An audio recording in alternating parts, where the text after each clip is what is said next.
So Chinese actress Li Bingbing has just scored a role in a major Australian film, The Nest. Apparently it's a sci-fi horror film that's coming out maybe next year or so. And everyone's getting pretty excited because she's a pretty big deal in China. It seems like it's happening a lot now. Like they're trying to put Chinese actors, Asian actors in big Hollywood films. Right, right. I think Li Bingbing's first major role in a Hollywood film was in Transformers 3.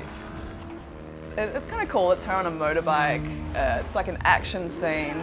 But the funny thing is that it was actually cut out of the international edit. Yep. So it was basically produced for the Chinese audience. Did you watch Transformers 4?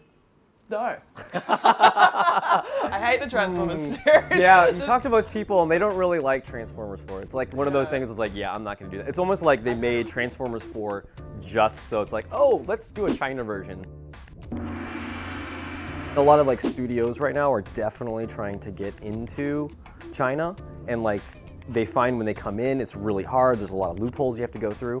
So one thing you can do is oh, why don't we bring in a Chinese actor or actress? And there's been a push online for Hollywood to actually, push for more Asian roles. So it's kind of funny because in this situation, yeah, now there's more and more Asian roles.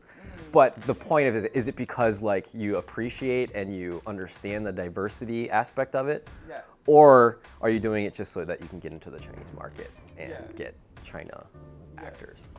And I think it's the latter. I mean, probably. Looking at the roles that they're given, they're not kind of given any really substantial roles, really. They're very token. They have one or two lines, they're in kind of an action sequence. Right. I need a raise. There's also a thing where they're getting rid of any Chinese villains or anything that could be perceived as making China look bad. Like Red Dawn, where they've changed the villains to North Korean. Iron Man 3, they changed Mandarin, one of the biggest villains, obviously Chinese. They made him a white guy. They're being very sensitive about it. They're being very careful about how they typecast and put which character, who's Chinese, who's not Chinese. I mean, Chinese roles have always been kind of stereotypical in Hollywood films. I mean, you've got the Breakfast at Tiffany kind of 1960s version of the Chinese guy who's, I mean, incredibly racist. Yes. You cannot go on or keep ringing my bell. And then it goes on to, not bad stereotypes, but Jackie Chan style.